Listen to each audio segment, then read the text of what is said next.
Welcome to Money Making Sense, the show that talks about all things money. We are talking about taxes because we are right in the middle of our 10 tax tips series. And joining me today is Erik Hatch. You are with Cook Martin Poulson. So welcome to the show. Thank you so much. You're going to teach me how to make sure that my taxes are in order because I have a child in college and she costs a lot of money. Absolutely. And I'd like to write her off. I meant, well, her educational expenses off. Yeah, there we go. So there are some things that have changed from a couple of years ago when I could have deducted some of her expenses. Can't really do that anymore, not as much.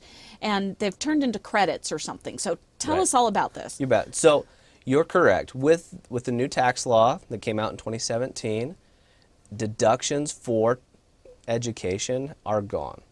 But with that, we've replaced it, I guess not really replaced it, but you're only now allowed to do credits. So there's two different education credits. There's the American Opportunity Tax Credit, and there's the Lifetime Learning Tax Credit. Well, did those credits increase since the deductions went away? So what I can tell you, so the tax credits, both of them, they allow you to take a credit of up to $2,500 per qualified student per year, and if that takes your taxes below zero or 20, 1,000 of that is what we call refundable. So you get $1,000 kickback if it takes you to zero. Ooh, okay, woohoo! All right, up to 1,000. I'm writing her off big time. There you go. But I have to get all the rest of me written off too in order to do that. Right. Okay, so this it's the American Opportunity Tax Credit. All right. And so now with, I was going to ask. that one, that applies to bachelor students. Oh. So I guess bachelor students that have less than 4 years out of high school, or less than 4 years of college. Right, so it has to be within the first 4 years of college. Okay, so not high school. But so my daughter took a year off to go backpacking through Europe, and now she's back and she's into college, so she still qualifies for that. Would qualify. Okay, but she's thinking like part-time because she's, gypsy type person, so she's part-time. I can still get her this credit. So the credit applies to full-time students.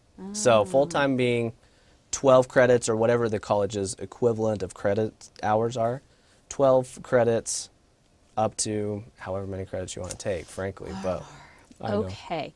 Well, so what if my daughter decides she's done with school and I have saved up a little bit because I was going to pay for her tuition. Sure. But since she's dropping out, I want to go back to school. What can you do for me? Sure.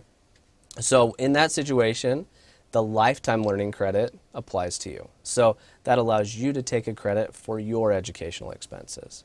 What else do we need to know about how education expenses affect my taxes? So a couple other things that I would just point out, right? Hopefully your students are amazing and get scholarships, right? The nice thing about getting scholarships is if you have a scholarship that covers books and tuition, those expenses don't count as income. So if you do have a scholarship that's in excess of your tuition, all of those things, that could be a taxable event.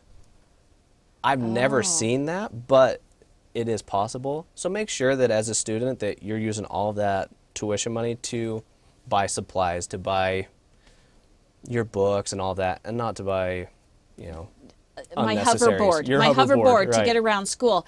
Because if that was the case, then my daughter or myself, whoever is writing off the taxes, would have to pay potentially on that. Oh, okay, that's good to know.